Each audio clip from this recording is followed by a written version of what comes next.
গণ্ডমূর্খ আর দায়িত্বশীল ব্যক্তি পার্থক্য কি? থুতু মেরে ভাসিয়ে দেবে, না করে ভাসিয়ে দেবেন, পার্থক্য কি? এক। দুই, 100 ভাগ মূর্খ, 100 ভাগ মূর্খ, আবারও বলতেছি 100 ভাগ মূর্খ অ্যালাউ করতেছেন আপনি মেম্বার অফ পার্লামেন্ট হওয়ার জন্য। সংবিধানে বলা আছে শিক্ষাগত যোগ্যতা? না। একটা মূর্খ লোক যখন এমপি হয়, রাম ছাগল সোজা বাংলায় বলে, সে যখন 10 জন সচিবের সাথে আলাপ করে কি কথা বলবে? আপনি বলেন না, কি কথাটা বলবে? কি মমতাজ কথা বলছে আর্মিদের জেনারেলদের সাথে বসে, কি আলাপটা করছে? কি আপনি বলেন না, কি আলাপটা করছে? কি ফাইটিয়া যায় আমার বন্ধুর বাড়ি, এই এই এই এই কইছে আর কি? আপনি বলেন না, কি কথা বলবে? আইজির সাথে কি কথা বলবে? এই দেশটা হলো মূর্খ লোকের জন্য দেশ, এবং পলিটিক্স ইচ্ছাকৃতভাবে বানাইছে। পরিষ্কার। আজকে কি বলে আপনার খলিলুর রহমান, আশিক নামে এক ছেলে আসছে, এদের নামে সমালোচনা হয়, ওরে বাবা ইংলিশ, খালি ইংলিশ কয়। মানে এই যে স্যাটায়ার করার প্রবণতা, মানে তুমি পারো না সেটাকে ঢাকার জন্য ওর ইংলিশকে তুমি টিজিং করো।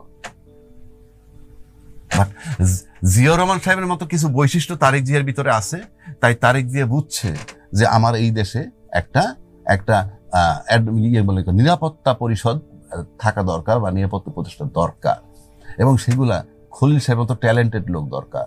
সেটা লন্ডনে তিনি এন্ডোর্স করে দিয়েছেন। আই স্যালুট তারেক জিয়া যে উনি এটাকে সমর্থন করছেন, এবং ইউনূস সাহেব হাত শক্তিশালী হয়েছে, ইউনূস সাহেবও তারেক জিয়াকে শক্তিশালী করে দিয়েছে। না, তারা দুজন শক্তিশালী হলে তো গণতন্ত্রের যাত্রাটাও শক্ত হয়, পোক্ত হয়, সেটা দেখতেছি আমি। হ্যাঁ, কিন্তু আপনি তো আবার এক ধরনের অনিশ্চয়তার কথাও বলছেন। 100 ভাগ অনিশ্চয়তার কথা বলতে, আপনি এক ধরনের না, আমি 100 ভাগ। আপনি দেখেন, আপনি নির্বাচন পর্যন্ত যাই, ইউনূস সাহেব যদি ওই গয়রহ নির্বাচন দেয় রকিবের মতো, ইউনূস সাহেবের হাত যদি শক্তিশালী হয় তাহলে কেন স্ট্যান্ডার্ড ইলেকশন দিতে পারবেন না? এবং সেটা পারবেন না এই কারণে, যেহেতু প্রশাসনই ঠিক করতে পারতেছে না, প্রশাসন অনেক কোঅপারেট করে, মানে সমস্ত রাজনৈতিক দল তারে কোঅপারেশন করে, এই জন্য পারবে না। আর শেখ হাসিনারে কোঅপারেশন করে নাই, 15 বছর ক্ষমতায় ছিল, এখান থেকে বুঝে নেন। তার মানে আপনি কোঅপারেশনটা কেমন নেগেটিভ? আপনি উপরে বলতেছেন যে প্রশাসন সহায়তা, ভিতরে আপনি করছেন না। যেমন উপরে বলতেছেন নির্বাচন চাই, ভিতরে 100 দল নির্বাচন চাচ্ছে না, যাদের কাগজ কলম বেসিস পার্টি।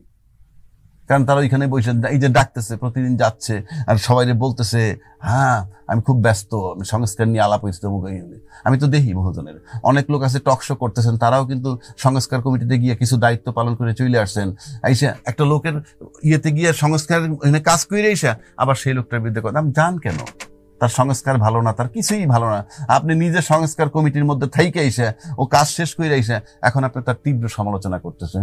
এগুলা যেমন বিএনপির লোক যদি এখানে বসে বিএনপির বিরুদ্ধে কথা বলে, আমি তাকে সমর্থন করব না, বিকজ তুমি তোমার আইডিওলজি, তোমার দলটা, you must pay respect to your party. কাজে আমাকে যদি সরকার একটা দায়িত্ব দেয়, আমি যতক্ষণ ওর ভিতরে থাকবো আমি তার গুণগান গাবো, আবার বের হয়ে আমি তার গুণগান গাবো। কারণ আমি যাওয়ার আগে, আমি তো শিশু বাচ্চা না, আমি যাওয়ার আগেই চিন্তা করে যাব। বহু লোক আছে সরকারের ভিতরে ঢুকে সংস্কারে সম্পৃক্ত থেকে বের হয়ে এসে আবার তাদের তীব্র নিন্দা করতেছেন। দুমুখ সাপ, এরকম দুমুখ সাপে ভরা বাংলাদেশ, ভেরি টাফ।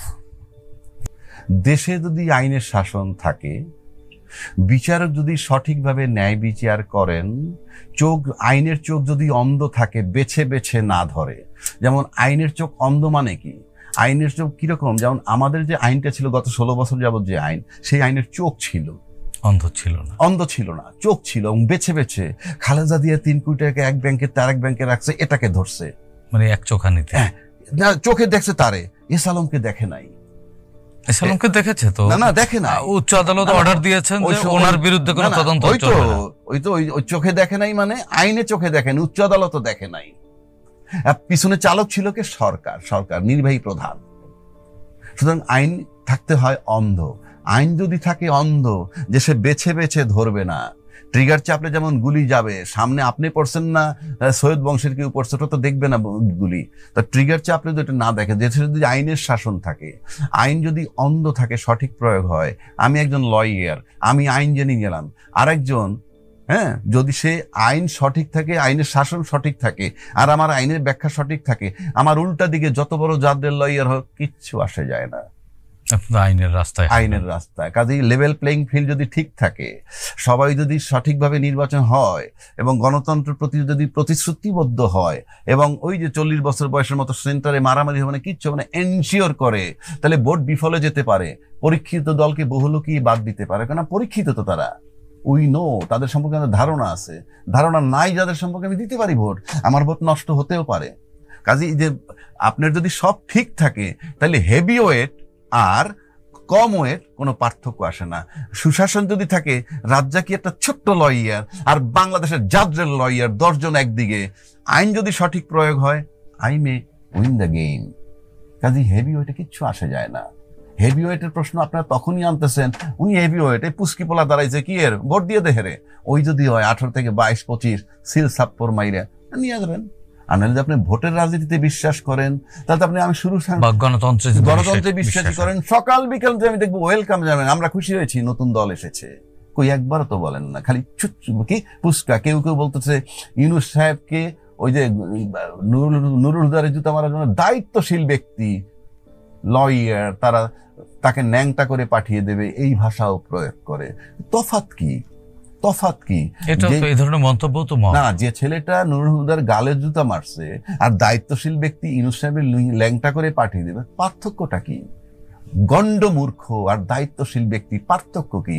থুতু মেরে ভাসিয়ে দেবেন, এটা করে ভাসিয়ে দেবেন, পার্থক্য কি? পার্থক্য কি বলেন না? Very sad. কিচ্ছু আসে যায় না। এক পাশে বিশ্বের সেরা 10 জন লয়ার, আর এক পাশে আমার মতো পুচকে লয়ার। যদি আইনের শাসন থাকে, আইন যদি অন্ধ থাকে, you may win the game. Heavy weight বলতে কিছু নাই।